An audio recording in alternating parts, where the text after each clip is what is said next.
Parking in UT is like a nightmare. Crowded, annoying, expensive. I despise the parking at UT.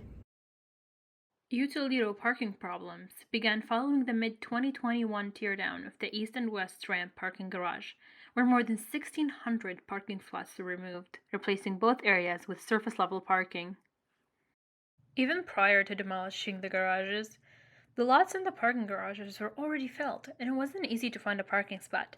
Thus, taking away the parking garages led to many students missing their classes as they have to park far away from their buildings. I'll spend maybe 30 minutes try to find a parking spot. It took me 30 minutes to find a parking spot. I couldn't find one, so I had to park at Driscoll Hall. It's just a struggle finding spots and being able to get in class on time because of it. The problem worsened when the University of Toledo signed a concession agreement with ParkU Toledo in October of 2021. This allowed the university to obtain nearly $52 million in exchange for parking bonds given to ParkU Toledo. The transition of parking bond ownership to ParkU Toledo, a privately owned company, allowed the company to raise permit costs as well as further enforce parking regulation by limiting student parking areas and increasing citation charges. Costs for parking permits increased from $126 in the 2020-21 school year to $129 in the 2021-2022 school year and is now at $133. In addition, the excessive citation charges, which range from $37 to $105, have been a burden to many students who are also trying to manage their college debts. All of the proceeds obtained from permits and citations go to ParkU Toledo in order to make up for the $52 million they provided the university in exchange for the parking bonds, meaning that these increased charges are an indirect way for the university to obtain funding from students, faculty, and visitors, as it is also used to distribute the university an anticipated further $142 million of surplus parking cash flows over the life of the concession.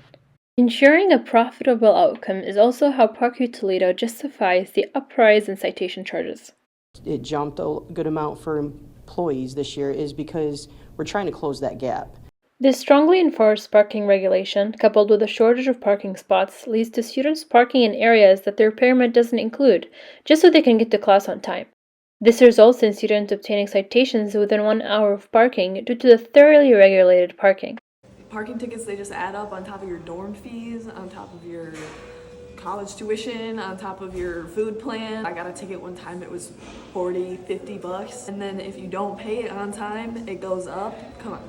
Many other students also began speaking up against the worsening parking situation, with some students protesting, and others started a petition which obtained more than 3,000 signatures, stating, "With all the stress that college already brings to students, finding a valid parking space and fearing being late to class as a result of that should be the least of their worries," and adding, "At this point, it's no longer a parking pass, it's a hunting permit."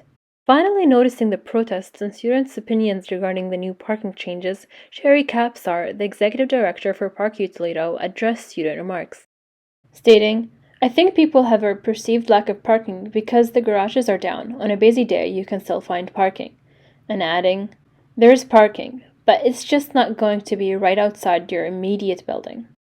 However, that is not quite true due to the limited amount of parking spots, which decreased after the parking garage removal and are now at 6,700 spots, attempting to accommodate for Toledo's population of more than 16,000 students and discounting graduate students and faculty.